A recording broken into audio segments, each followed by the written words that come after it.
Hay algo que millones de personas han notado, pero pocas se han atrevido a investigar de verdad. Si alguna vez has visto una película americana, una serie de televisión, o simplemente has navegado por Internet y has visto imágenes de casas en Estados Unidos, probablemente te ha pasado algo curioso. Algo que no puedes evitar pensar. Esas casas no parecen reales. Parecen decorados. Parecen frágiles. Parecen, en una palabra que resume todo perfectamente, de cartón. Y no eres el único que lo piensa. Esta observación se ha convertido en uno de los debates más virales de Internet en los últimos años. Vídeos en TikTok, hilos en Reddit, comentarios en YouTube con miles de likes donde la gente de todo el mundo, europeos, asiáticos, latinoamericanos, reacciona con una mezcla de incredulidad y fascinación ante las viviendas estadounidenses. ¿Cómo es posible que en el país más rico del mundo las casas estén hechas así?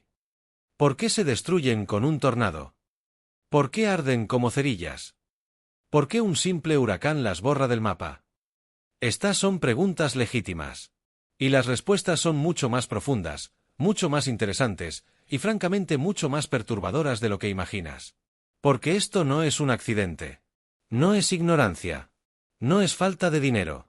Es el resultado de décadas de decisiones deliberadas, de intereses económicos enormes, de una cultura que valora ciertas cosas por encima de otras, y de un sistema que ha convertido la vivienda en un producto desechable.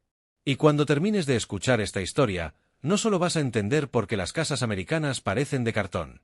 Vas a entender algo mucho más importante, por qué ese modelo se está extendiendo por todo el mundo, y por qué debería preocuparte aunque no vivas en Estados Unidos. Empecemos desde el principio. Para entender cómo construye Estados Unidos hoy, tienes que entender cómo construía antes. Y para entender eso, tienes que viajar en el tiempo hasta mediados del siglo XIX, concretamente hasta 1833, en la ciudad de Chicago. En ese momento, Chicago era poco más que un asentamiento en medio de la nada. Una ciudad que crecía a una velocidad brutal, que necesitaba casas, y que las necesitaba ya. No había tiempo para esperar. No había tiempo para los métodos tradicionales de construcción que se usaban en Europa, donde los muros de piedra, ladrillo o adobe tardaban meses o años en levantarse. Se necesitaba algo nuevo. Algo rápido. Algo que cualquiera pudiera construir. Y fue entonces cuando un hombre llamado George Washington Snow tuvo una idea que cambiaría la historia de la construcción para siempre. Snow inventó lo que se conoce como el balloon frame, o armazón de globo. La idea era simple pero revolucionaria. En lugar de usar vigas pesadas de madera ensambladas con complejas uniones de carpintería, ¿por qué no usar tablas de madera delgadas, ligeras y baratas, clavadas entre sí para formar un esqueleto? La estructura resultante era tan ligera comparada con los métodos tradicionales que alguien bromeó diciendo que el primer viento fuerte la inflaría como un globo y se la llevaría volando. De ahí el nombre, balloon frame.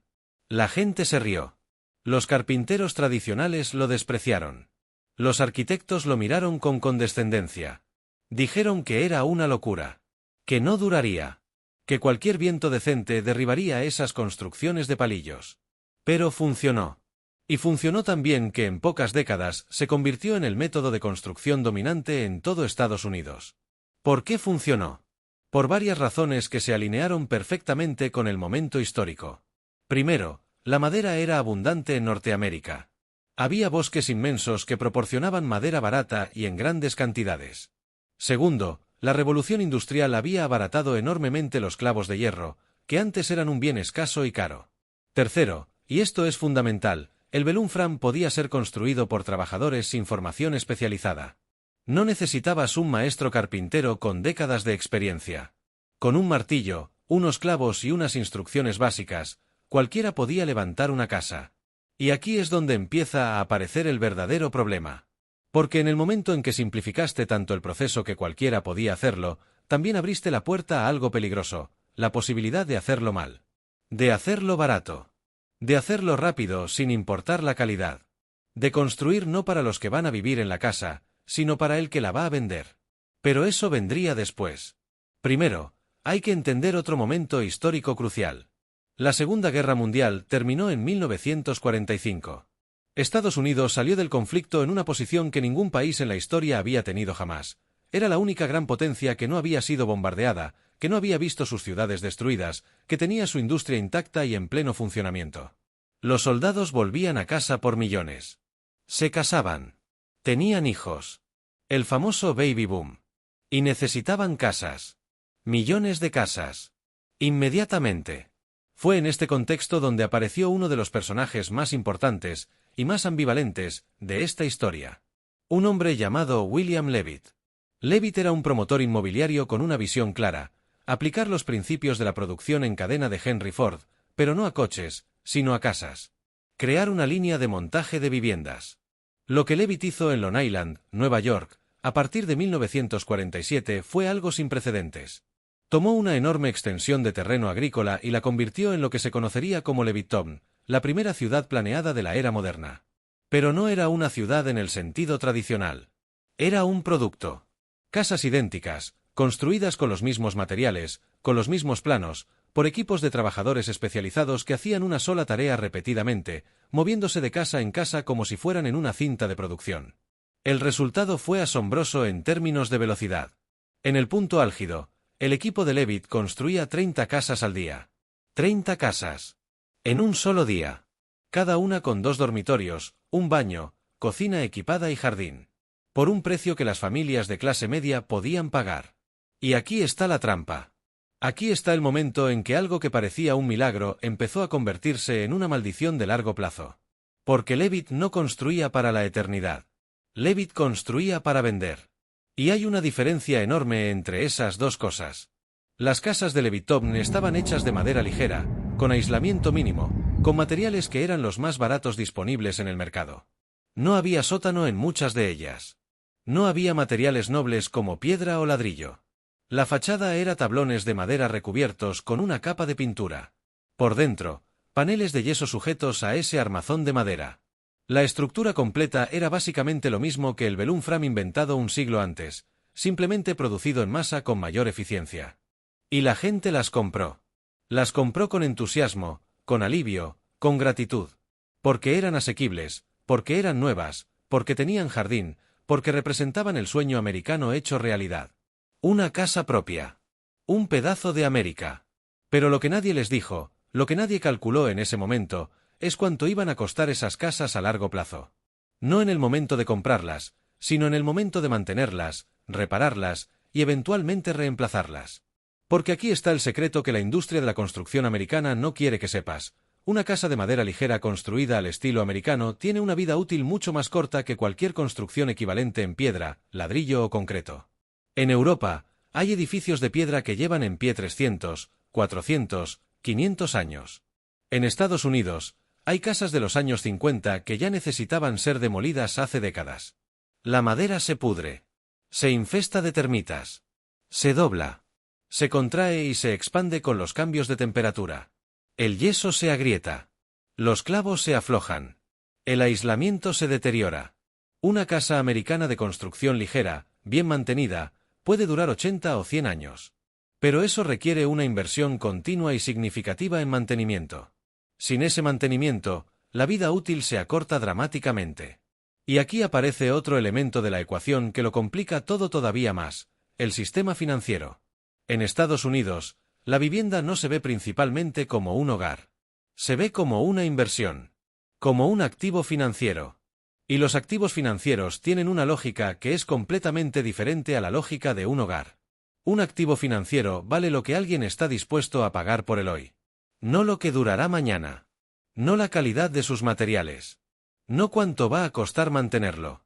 Esto crea un incentivo perverso que recorre toda la cadena de la construcción. El promotor inmobiliario que construye las casas no va a vivir en ellas. Va a venderlas.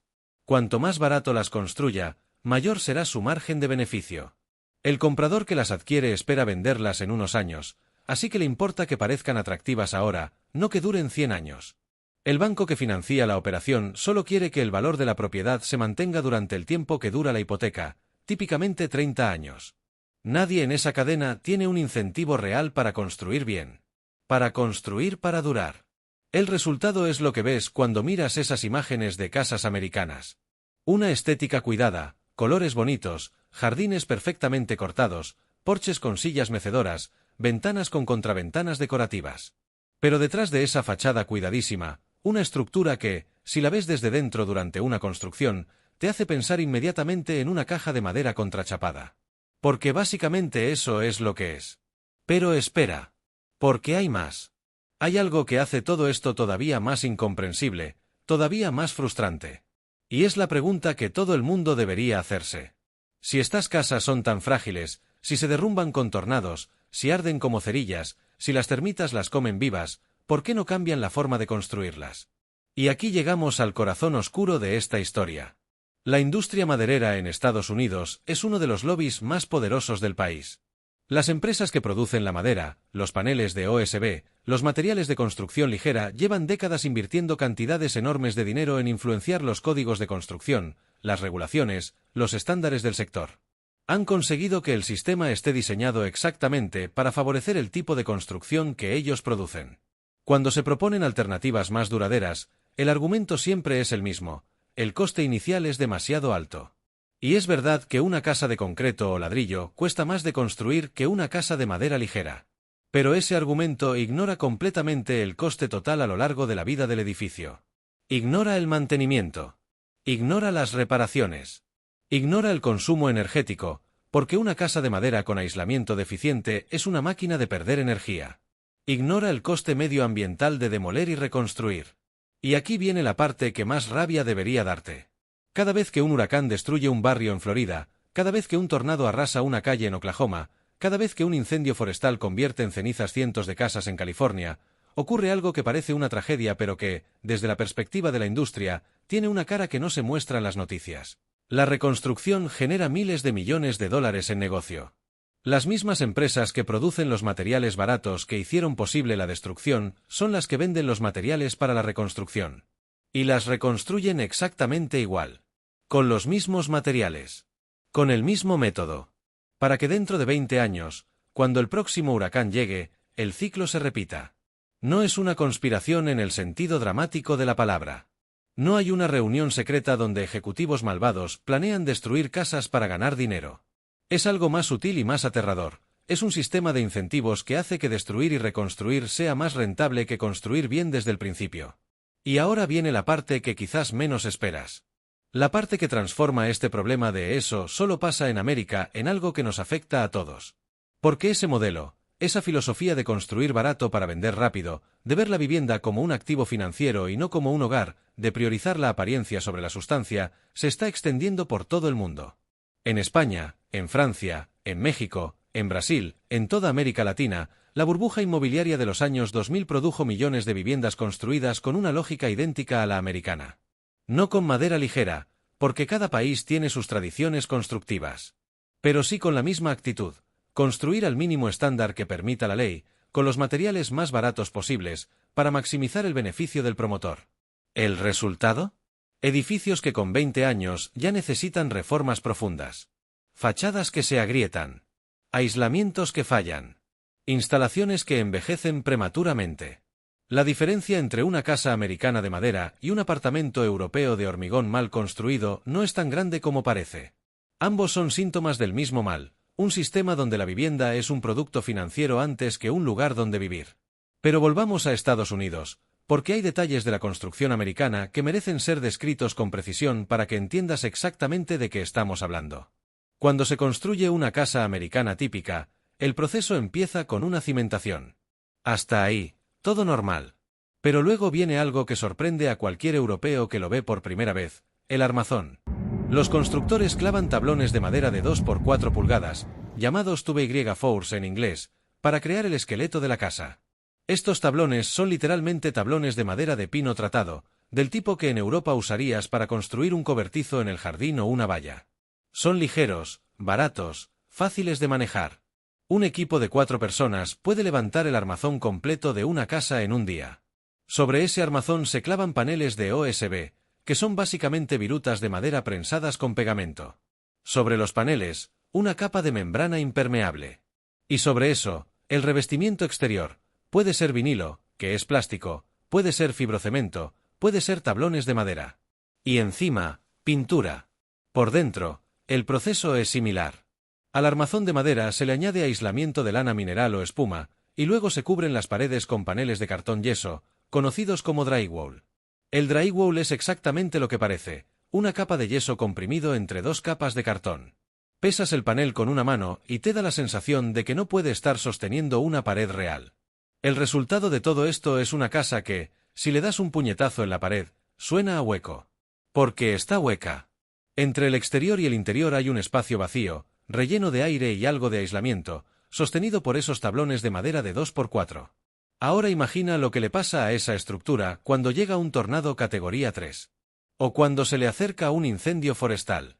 O cuando la zona tiene una plaga de termitas. El tornado literalmente despega el techo como si fuera la tapa de una caja. El incendio consume la madera en minutos. Las termitas se comen silenciosamente los tablones desde dentro, hasta que un día la pared simplemente colapsa. Esto no es hiperbólico. Es lo que ocurre en Estados Unidos con una regularidad que sería escandalosa si la gente lo pensara más detenidamente. Cada año, los tornados destruyen decenas de miles de casas en el llamado Tornado Alley, la franja central del país que va desde Texas hasta Nebraska. Cada año, los incendios forestales en California arrasan barrios enteros. Cada año, los huracanes diezman comunidades costeras en Florida, Luisiana, las Carolinas. Y cada año se reconstruye exactamente igual. Hay un dato que ilustra perfectamente esta locura. En el estado de Oklahoma, uno de los estados más golpeados por tornados del mundo, el código de construcción no exige que las casas nuevas tengan refugio subterráneo contra tornados. Un refugio que costaría entre $3,000 y $8,000 añadir durante la construcción. En un estado donde los tornados son tan frecuentes y tan destructivos que son prácticamente parte de la cultura local, la ley no obliga a proteger a las personas que van a vivir en esas casas. ¿Por qué? Porque añadir ese refugio aumenta el coste de construcción. Y eso reduciría el margen de beneficio del promotor. La rabia que debería sentir ante este dato es completamente justificada. Pero hay otro ángulo de esta historia que no se menciona suficientemente. Y es el ángulo cultural. En Estados Unidos existe una relación con la vivienda que es profundamente diferente a la que existe en Europa o en gran parte del mundo. En muchos países, una casa es algo que se compra para toda la vida. O incluso algo que se hereda de generaciones anteriores y se pasa a las siguientes. La casa tiene un valor sentimental, histórico, familiar que va mucho más allá de su valor de mercado. En Estados Unidos, esa relación es diferente. La movilidad geográfica es extraordinariamente alta. Es perfectamente normal que una familia americana se mude 3, 4, 5 veces a lo largo de su vida. Cambias de trabajo, te vas a otra ciudad. Te divorcias, cambias de barrio. Los hijos crecen, te mudas a algo más pequeño. Esta cultura de movilidad hace que la casa sea vista de manera diferente. No es el hogar eterno de tu familia. Es el lugar donde vives ahora, que probablemente venderás en 7 u 8 años. Si sabes que vas a vender en 7 años, ¿vas a invertir en materiales de calidad que durarán 200? No. Vas a invertir en lo que hace que la casa parezca atractiva a un comprador potencial dentro de 7 años. Una cocina bonita. Un baño renovado. Jardín cuidado. Pero la estructura, los materiales, la calidad de la construcción básica, eso no se ve. Eso no vende. Y esto conecta con algo que los americanos llaman curb appeal, el atractivo desde la acera. La idea de que lo que importa es cómo se ve la casa desde fuera. Es un concepto que ha infectado toda la industria inmobiliaria y que explica perfectamente esa imagen tan característica de las casas americanas. Fachadas perfectas, jardines impecables, pero detrás de esa estética, una construcción de materiales básicos. Aquí hay algo que me parece importante mencionar, porque sería injusto no hacerlo. No todas las casas en Estados Unidos son iguales. Hay construcciones americanas de altísima calidad, especialmente en el segmento de lujo y en ciertas zonas del país con tradiciones constructivas diferentes. En el noreste, en Nueva Inglaterra, hay casas de madera que llevan en pie 200 años y son extraordinariamente sólidas. En el sur, hay arquitecturas con muros más masivos adaptadas al clima. Y en el segmento de lujo, hay constructores que usan materiales de primera calidad. Pero esas construcciones son la excepción, no la regla. La construcción residencial americana estándar, la que llena los suburbios de todo el país, la que ves en las imágenes que han generado el debate viral en Internet, es exactamente lo que parece, una construcción ligera, rápida, barata, diseñada para ser vendida, no para durar. Y ahora llegamos a la pregunta que quizás te estés haciendo desde hace rato. ¿Tiene solución esto? ¿Es posible cambiar un sistema tan profundamente arraigado? La respuesta corta es, sí, pero es complicado. Y hay señales interesantes de que algo está empezando a cambiar. Después de décadas de desastres naturales devastadores, después de incendios forestales que han destruido ciudades enteras en California, hay una conversación creciente en Estados Unidos sobre la necesidad de construir de manera diferente. Hay arquitectos, urbanistas, activistas que llevan años señalando exactamente los problemas que hemos descrito. Hay investigaciones académicas que demuestran que construir con materiales más resistentes es más económico a largo plazo, incluso cuando el coste inicial es mayor. Hay estados que están endureciendo sus códigos de construcción. Florida, después de décadas de huracanes devastadores, tiene actualmente algunos de los códigos de construcción más estrictos del país, especialmente en lo que respecta a la resistencia al viento. Las casas construidas en Florida desde los años 2000 son significativamente más resistentes que las de antes. Hay empresas que están experimentando con materiales alternativos. La construcción en concreto de alta resistencia está ganando popularidad en ciertas zonas. La construcción modular, donde los componentes se fabrican en fábrica con mayor control de calidad, está creciendo. Hay incluso experimentos con impresión 3D de casas en concreto que prometen combinar la rapidez de la construcción americana con la durabilidad de los materiales más sólidos. Pero estos cambios son lentos. Son resistidos por la industria establecida. Son frenados por unos códigos de construcción que en muchos estados siguen siendo extraordinariamente laxos. Y son complicados por la realidad económica. En un país donde la vivienda es ya tremendamente cara, cualquier cosa que aumente el coste de construcción se convierte en un argumento político explosivo. Hay también algo que merece ser reconocido y que añade una capa de complejidad fascinante a esta historia. El problema de las casas americanas no es solo de materiales. Es también de diseño urbano. El suburbanismo americano, ese modelo de barrios residenciales de baja densidad conectados por autopistas, dependientes del coche para todo, fue diseñado en una época en que la energía era barata, el suelo era abundante y el coche era el símbolo del progreso. Ese modelo tiene consecuencias que van mucho más allá de la construcción de las casas individuales. Cuando construyes un barrio donde cada familia vive en su propia parcela con su propia casa, separada de los vecinos por jardines y vallas, estás creando una infraestructura enormemente cara e ineficiente de mantener. Kilómetros de tuberías de agua, alcantarillado, cables eléctricos, calles asfaltadas, todo para servir a una densidad de población muy baja. Ciudades americanas de mediano tamaño están descubriendo que no pueden permitirse mantener esa infraestructura. Que el coste de mantener las tuberías, las calles, los servicios de una ciudad suburbana dispersa es simplemente insostenible a largo plazo. Y todo esto está conectado. La casa de cartón, el suburbio disperso, el coche obligatorio, el consumo energético disparado, los desastres naturales cada vez más frecuentes e intensos debido al cambio climático. Son síntomas distintos del mismo sistema. Un sistema construido sobre la lógica del corto plazo, del beneficio inmediato, del lo arreglamos cuando se rompa. Y mientras tanto, en Europa, en Japón, en muchos países del mundo, hay millones de personas viviendo en casas de piedra, de ladrillo, de concreto, construidas hace 50, 100, 200 años. Casas que sobreviven a generaciones. Casas que no se caen con el primer viento fuerte. Casas que no arden como cerillas. Casas que, sí, costaron más de construir, pero que han amortizado ese coste durante décadas de servicio, de calor, de historia familiar acumulada dentro de sus muros. Hay algo en esa diferencia que va más allá de la ingeniería o la economía. Hay algo casi filosófico. Una forma diferente de entender el tiempo, la permanencia, el valor de las cosas. Construir para durar implica creer que el futuro importa. Que las generaciones que vendrán después de ti merecen vivir en algo sólido. Que la calidad no es un lujo sino una responsabilidad. Construir para vender implica exactamente lo contrario. Y quizás esa sea la reflexión más importante que te llevas de esta historia. No la técnica constructiva, no los materiales, no los tornados o los incendios. Sino la pregunta de fondo, ¿qué tipo de sociedad construye para durar y qué tipo de sociedad construye para vender? ¿Y en qué tipo de sociedad queremos vivir nosotros? Porque al final, las casas de una sociedad son un espejo de sus valores. No solo los materiales con los que están hechas, sino la intención con la que fueron construidas. Un muro de piedra de 300 años dice, alguien pensó en el futuro. Una casa de tablones de madera diseñada para durar 30 años dice, alguien pensó en el próximo trimestre fiscal. Y esa diferencia, esa pequeña pero enorme diferencia de perspectiva temporal, es quizás la pregunta más importante que cualquier sociedad puede hacerse sobre sí misma. La próxima vez que veas esas imágenes virales de casas americanas destruidas por un tornado, o ardiendo en un incendio, o simplemente esa sensación de que parecen un decorado de cartón, recuerda que detrás de esa imagen hay décadas de decisiones, de intereses económicos, de una cultura particular sobre el tiempo y el valor. Recuerda que no es una casualidad. Recuerda que es el resultado de un sistema que funciona exactamente como fue diseñado para funcionar. Y pregúntate si el sistema bajo el que vives tú está diseñado para construir o para vender.